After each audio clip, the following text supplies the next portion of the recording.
Growing up, school education was very difficult for me.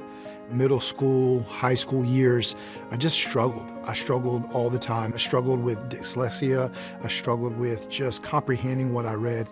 Michael Thornton's difficulty in school was compounded by his new affection for drugs.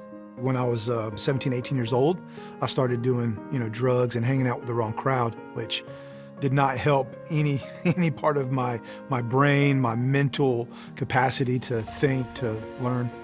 Over 10 years, his drug use escalated, and at 27 years old, Michael sought help.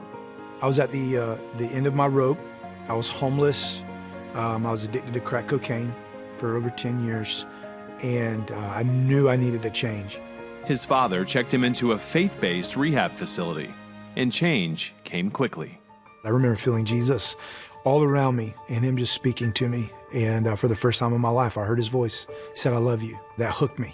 It grabbed me. It did something on the inside of me. And that began the process of me changing. I could feel this softness, this tenderness that I'd never felt. And I think that was probably the biggest change, because when my heart began to change, it just began to give me strength, energy, hope, really, that I never had. And that just really began to shift everything in my life. Though he had always had difficulty learning, Michael was accepted to a Bible college. I didn't know how to write. 10 years of crack cocaine. I couldn't even talk at some points in my life.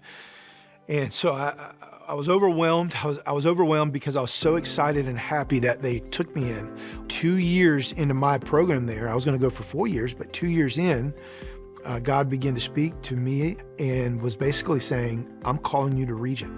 Michael and his wife Amber, whom he had met at Bible college, both transferred to Regent University in Virginia Beach. We came from a really small Bible college to a place like Regent, where the academic excellence and just the culture is just it's next level.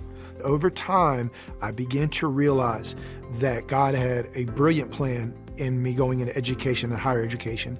Several reasons, but the primary one for me was healing. And it wasn't just healing of the heart, it was healing of the mind. It was healing of my brain, healing of the way I process information. And the rigorous study, the continual writing of papers, research, ongoing, all of that really helped heal my brain. It helped heal my mental capacity. It improved my overall mental health. During his time at Regent, Michael wrote and published a book, graduated with a bachelor's degree, a master's degree, and a doctorate degree. In 2022, he addressed his fellow graduates. By standing on this stage, you are witnessing a divine miracle taking place. You are watching what it looks like when our Heavenly Father pays back years of my life that were stolen and robbed from addiction. And I declare this truth over you today as the class of 2022.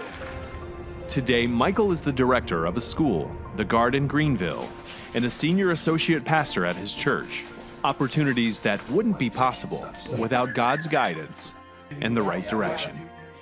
It's really hard to find the words. What I do know is that I shouldn't be here today. Statistically, I should be dead or in prison for a long time. And knowing that He is a God that gives second, third, fourth, and fifth chances. It's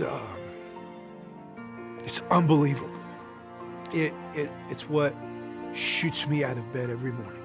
Every day I wake up and I realize it's another day I have. Regent University is a special place for several reasons. I think the culture at Regent's really powerful. I think that's what people are looking for. They're looking for not just an academic experience, they're also looking to feel connected. They're looking to be a part of something that's greater than themselves. And I think that's what we found at Regent.